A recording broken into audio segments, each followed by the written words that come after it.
Damos la bienvenida en el estudio de los desayunos de 24 horas en Quito a Paul Granda, secretario de Gestión Política. Muy buenos días, gracias por acompañarnos.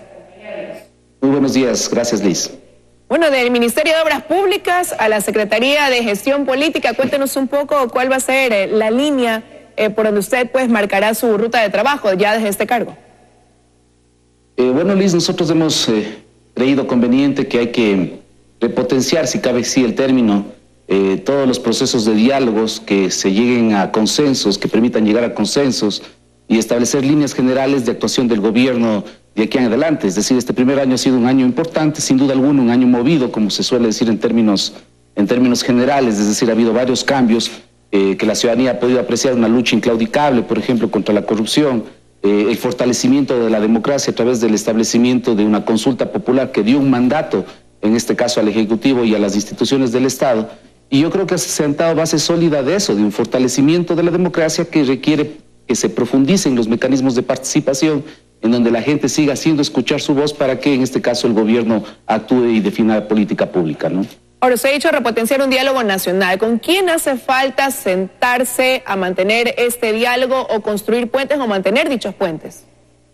Bueno, se ha hablado con los diferentes sectores políticos, con los diferentes sectores sociales de la sociedad civil, con los gremios, con los sectores empresariales, etcétera. Hay que continuar con ese proceso de diálogo, pero hay que continuar con ese proceso de diálogo que nos permita llegar a concreciones y a una definición de política pública, por ejemplo, en materia económica. Hoy tenemos un país que ha mejorado sus índices desde el punto de vista económico, hay un crecimiento de la economía. Tenemos, por ejemplo, también una reducción importante en materia de pobreza. Tenemos cerca de 5 puntos de reducción en este año en cuanto a pobreza, y en pobreza extrema cerca de 3 puntos, y esas son noticias importantes. Pero evidentemente se requiere también un mensaje internacional que dé un mensaje, si cabe la redundancia, de estabilidad del país, para que nos permita incluso insertarnos adecuadamente en los mercados internacionales y generar más condiciones para la producción y fundamentalmente para la generación del empleo. Entonces, este gobierno está trabajando en esa línea de conducta. El diálogo debe ser permanente, con concreciones, con acuerdos, con definiciones de hoja de ruta en los diferentes ámbitos, y avanzar en el país que todos aspiramos y soñamos, ¿no? ¿Y entran dentro de este diálogo quizás mantener las conversaciones con los ex Alianza País, o más bien afianzar esa relación que han mantenido durante el primer año de gobierno, quizás con las otras bancadas o otras ideologías políticas, para así lograr tener una mayor fuerza, por ejemplo, dentro de la Asamblea Nacional? Seguramente hay temas que desde el punto de vista ideológico y hasta político nos diferencian, con las diferentes bancadas que existen en la Asamblea Nacional. Pero hay temas que nos unen, por ejemplo, el tema de la frontera norte, que es un tema, como usted sabe, de enormes complejidades. Esos son temas que deberían ser parte de un gran pacto nacional, de un llamamiento y de la consolidación de una unidad nacional, y que no deberían entrar en discusión, sino una actuación clara, concreta y objetiva respecto de temas como este. La economía también me parece que es un tema fundamental, en donde todos deberíamos estar de acuerdo, obviamente en función de nuestras diferencias, tratar de llegar a consensos que nos permita definir políticas respecto de cómo vamos consolidando la economía, cómo vamos generando más fuentes de empleo, cómo vamos generando mejores condiciones para la producción en el país. Entonces, esos son temas en los que deberíamos coincidir con una visión de Estado. Habrán otros temas en donde efectivamente habrán diferencias, y esas diferencias deberían ser procesadas democráticamente y sobre todo con pluralidad y respeto. Es decir, la política no puede ser una confrontación del dime, del direte. Esa no es del estilo de este gobierno. Obviamente este es un gobierno plural, este es un gobierno democrático, pero al mismo tiempo somos un gobierno que, por sobre todas las cosas, vamos a privilegiar el interés común sobre el interés individual. Ahora, usted ha mencionado en reiteradas ocasiones, ha puesto de ejemplo lo que está pasando con la economía dentro del país, y definitivamente, pues de cara al segundo año, el presidente Lenín Moreno hace un cambio radical en la conducción del manejo de la línea económica del país al posesionar a Richard Martínez como ministro, y también demuestra otros cambios, como por ejemplo la posición del ministro de Defensa, al tener a alguien vinculado con esa rama a cargo de la cartera. Pero sin embargo, dentro de estos cambios que realizan el gabinete, pues también decide reafirmar a ciertos funcionarios que han sido cuestionados por su desenvolvimiento desde varios puntos de la sociedad, como por ejemplo el caso de la canciller. ¿Cómo entender desde la óptica del gobierno esta situación? Por un lado, como digo, un giro radical, y por otro lado, pues más bien parecería ser caso omiso o no prestar atención a ciertos cuestionamientos y reafirmar en el cargo a ciertos miembros de su gabinete. El gabinete, querida Liz, y los ministros somos herramientas de actuación, o somos instrumentos de actuación de una política de gobierno. El gobierno va 1 año en su gestión, es decir, el presidente no ha cambiado. Y el presidente efectivamente, en función de su liderazgo y de su visión de país, es quien establece las políticas que tienen que ser ejecutadas por su equipo de trabajo, por su gabinete. En eso tenemos que estar absolutamente claros. Lo que sí creemos es que este gobierno es un gobierno de unidad, es un gobierno en donde no excluye a los diferentes sectores que hacen país. Estamos convencidos de que es necesario al sector empresarial vincularlo a la gestión de un gobierno, porque es importantísimo desde la perspectiva incluso de mejoramiento de la economía y de la generación de empleo, que es uno de los anhelos más importantes que los ecuatorianos aspiran, y que efectivamente también tenemos resultados importantes en este primer año de gestión. Hay un empleo adecuado mayor el que había hace 1 año. Entonces ese es un dato importante. Pero también necesitamos del sector obrero, del sector de los trabajadores, necesitamos del concurso de las organizaciones indígenas, de las diferentes organizaciones políticas, que sumen desde el punto de vista propositivo, digamos, en función del desarrollo que el Ecuador aspira a llegar en estos próximos 3 años, insisto, generando mejores condiciones de oportunidades para los ecuatorianos. Y en eso estamos totalmente de acuerdo, pero también es cierto que uno de los ejes fundamentales es la política exterior, y hoy está altamente cuestionada, a tal punto que ya hay bancadas dentro de la Asamblea que proponen un juicio político contra la canciller María Fernanda Espinosa. Y ahí me gustaría conocer también cuál es su posición. Mire, Liz, yo creo que ahí hay un tema que es importante y que debe superar al interés particular o individual de las bancadas, más allá de que tengan ellos sus criterios y que puedan ser respetables. Nosotros no lo compartimos como gobierno, sin duda alguna, pero tenemos la candidatura de una ecuatoriana que hoy es canciller de la República, ¿sí?, que aspira a llegar a la presidencia de la Asamblea de las Naciones Unidas. Esa es una representación no individual de la canciller, esa es una representación del Estado ecuatoriano. En esos ámbitos tenemos que ser generosos. Es decir, todos deberíamos empujar para que una ecuatoriana pueda llegar a la presidencia de la Asamblea de las Naciones Unidas. Pero lamentablemente no siempre esas visiones son coincidentes. Entonces yo creo que hay que entender eso. Ahora, que en materia de política exterior siempre se pueda avanzar y mejorar, sin duda alguna, digamos, eso no cabe duda. Y siempre este gobierno está abierto para escuchar los diferentes criterios que nos permita al Ecuador irnos posicionando de una u otra manera en el contexto internacional. Pero en la actualidad tenemos una ecuatoriana que es canciller de la República, que opta por la presidencia de la Asamblea de las Naciones Unidas y debería tener el respaldo de todos los ecuatorianos. Pero precisamente ese es uno de los cuestionamientos, el hecho de que esté tan concentrada quizás en esa candidatura para presidir la Asamblea General de las Naciones Unidas, al punto de que fue convocada a la Asamblea para rendir explicaciones por el manejo negligente, han dicho los asambleístas, algunos asambleístas, dentro del secuestro del equipo periodístico de Diario El Comercio, donde consideran que, repito, fue negligente la actuación por parte de esa cartera de Estado, de la política exterior. Repito la reflexión, Liz, hablamos de un conflicto de enormes complejidades. Estamos hablando de un conflicto que yo me atrevo a decir no es un asunto de gobierno, no es un asunto coyuntural. Estamos hablando de un conflicto que tiene connotaciones de la más diversa índole y orígenes que son inusitados para el país. Aquí se requiere una unidad nacional. No creo que sea responsabilidad de 1, 2 o 3 personas o de 1 o 2 o 3 secretarios de Estado, lo digo con franqueza. En estos temas debemos actuar con seriedad. Y debemos actuar también con seriedad cuando tenemos la posibilidad de que el Ecuador, no una persona natural, sino que el Ecuador presida la Asamblea de las Naciones Unidas. Insisto, pero yo creo que estos temas deberían ser parte de un debate plural, de un debate democrático, en donde sean procesados con enorme responsabilidad y privilegiemos el interés colectivo sobre el interés individual. Ahora, por algunas acciones emprendidas de este gobierno, pues se podría pensar que una de las políticas es descorreizar el gobierno de Lenín Moreno, así lo han calificado algunos. ¿Se va a continuar en este segundo año con este proceso de descorreización? Mire, nosotros no creemos que un gobierno deba tener uno u otro término o un nombre y apellido. Es decir, este es un gobierno de la unidad nacional. Este es un gobierno que busca incluir a los diferentes actores de la sociedad que nos permitan en un objetivo común lograr esos objetivos en el plazo de los próximos 3 años. Es decir, la generación de empleo, la generación de oportunidades, que estén garantizados los derechos fundamentales de las personas, sobre todo en situación de vulnerabilidad, que no exista persona, que no exista niño que no tenga una atención en materia de educación, en materia de salud adecuada.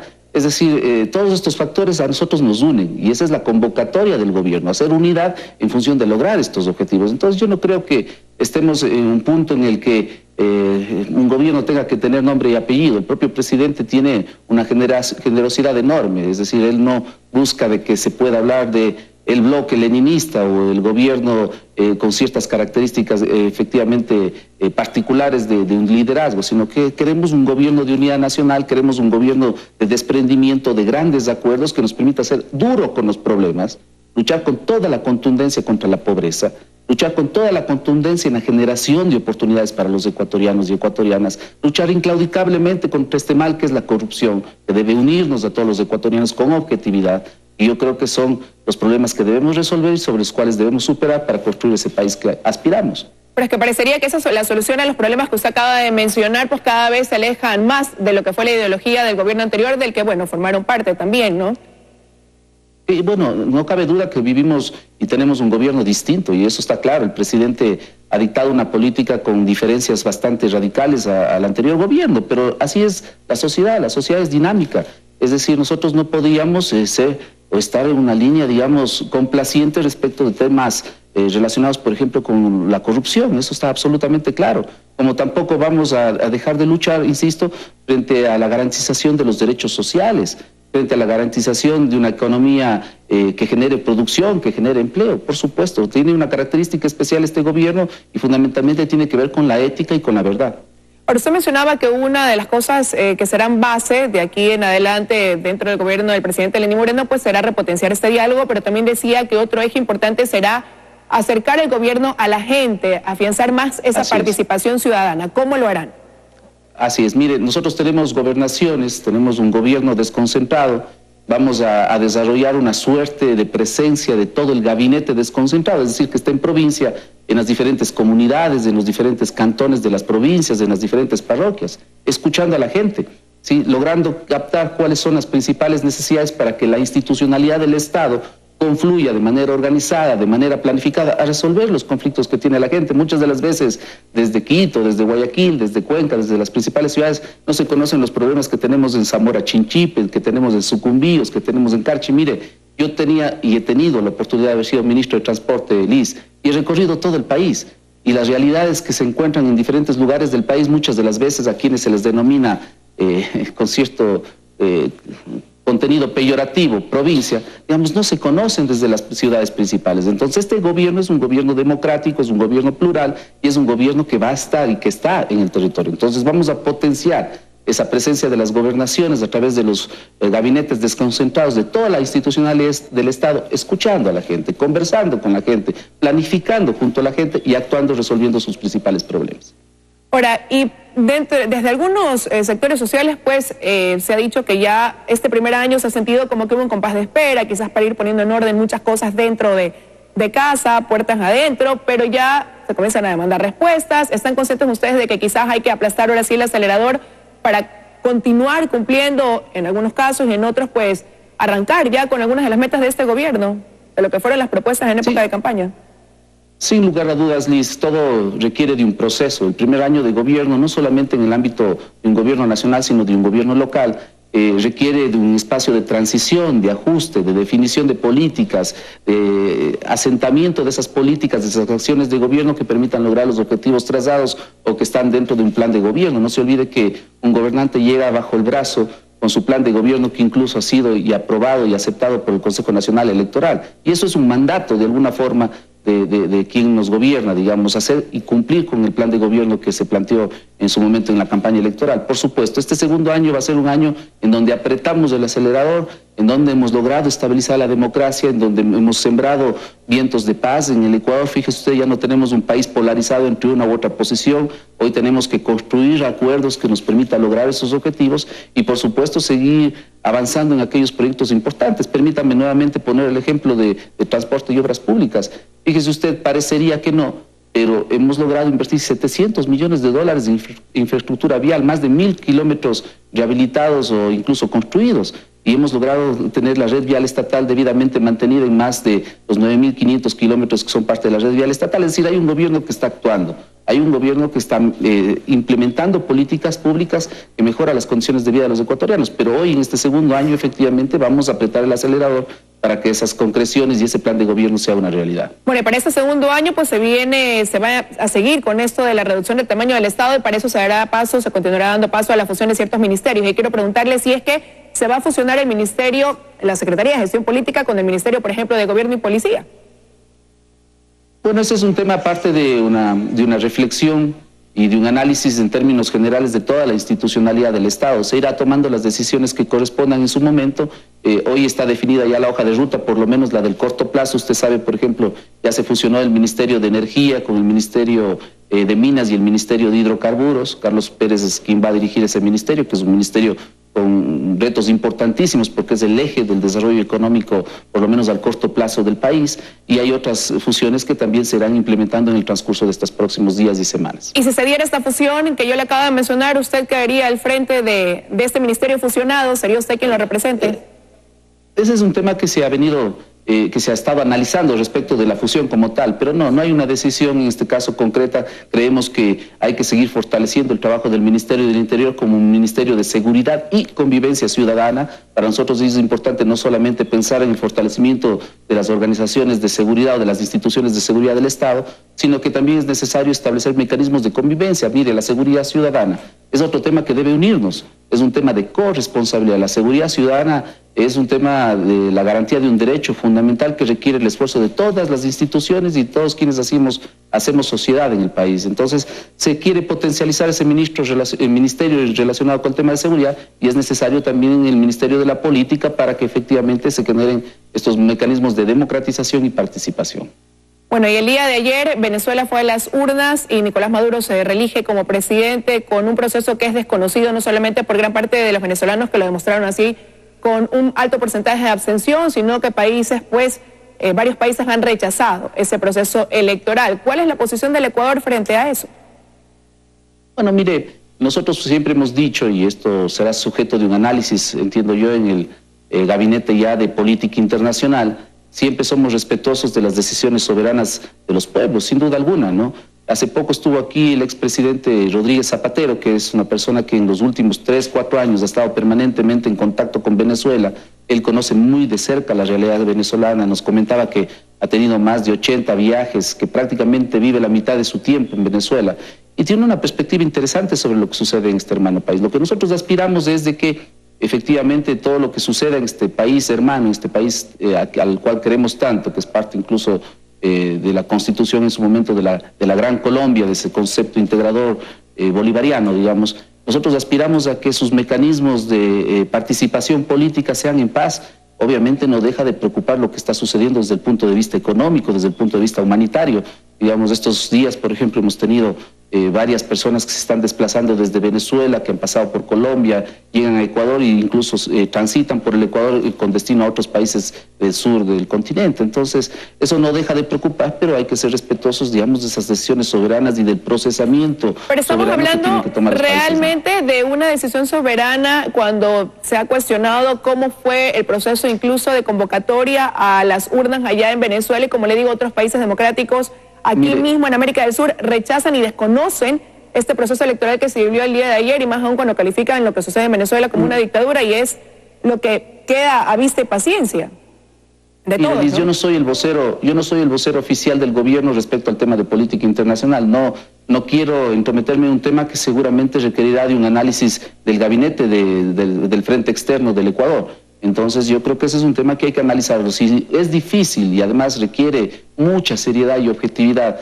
pronunciarse sobre temas de interés nacional, no se diga sobre temas internacionales. Yo preferiría que en su momento y en el momento oportuno exista un pronunciamiento ya oficial, y ese pronunciamiento oficial sea a través de las entidades que corresponden de nuestro gobierno. Y sí nos llama la atención porque ya hemos visto el pronunciamiento, como le digo, de otros países, y el Ecuador pues todavía a nivel de gobierno no emite una postura, y por lo tanto pues no podemos todavía conocer cuál es ese punto de vista que tiene el gobierno ecuatoriano. En todo caso, estaremos pendientes de ver cuál será el pronunciamiento que dé el presidente Lenín Moreno, o quizás a través de su canciller María Fernanda Espinosa. Hemos perdido por un momento la señal en Quito. Me gustaría que me dijeran si la vamos a poder retomar o si es que vamos a superar el problema técnico y nos vamos a ir a un corte. Está el ministro Aranda, ¿me escucha?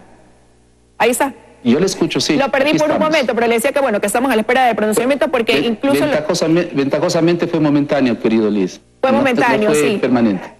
Sí, afortunadamente, haciendo concluir la entrevista con esta duda, porque sí quisiera saber su punto de vista personal. Usted me ha dicho que tiene que pronunciarse, pues, en este caso la canciller, o será el mismo presidente el que diga cuál es la postura del gobierno ecuatoriano frente a lo ocurrido en Venezuela, pero sí quisiera conocer su punto de vista sobre quizás el pronunciamiento que sí han dado otros miembros del gobierno, como la vicepresidenta, que sí respalda la dictadura de Nicolás Maduro. Esto cuando hemos escuchado que el presidente Lenín Moreno está en contra de las dictaduras y cuando ha dicho pues que la Revolución Ciudadana es cosa del siglo pasado. Entonces sí me gustaría conocer su punto de vista ante esto. Como le decía, desde el punto de vista incluso particular, personal, es decir, yo creo que estos temas hay que tratarlos con absoluta responsabilidad cuando se refieren a países amigos, a países hermanos. Es decir, como le digo, hay varios temas y elementos interesantes que el presidente Rodríguez Zapatero supo transmitirnos respecto de la realidad venezolana. Y yo creo que hay que analizarlo con minuciosidad, hay que ser bastante objetivos en este caso. Como le digo, hay preocupaciones serias que son evidentes de lo que está sucediendo desde el punto de vista social, desde el punto de vista humanitario, y ese tipo de cosas sin duda debe preocupar a la comunidad y al entorno internacional, al contexto internacional. Pero hay que también entender un poco cuál es el proceso interno soberano que toma cada uno de los países, ¿no? Yo creo que en eso hay que tratarlo con pinzas, con responsabilidad e, insisto, con objetividad. Muchísimas gracias por habernos acompañado esta mañana aquí en los desayunos de 24 horas.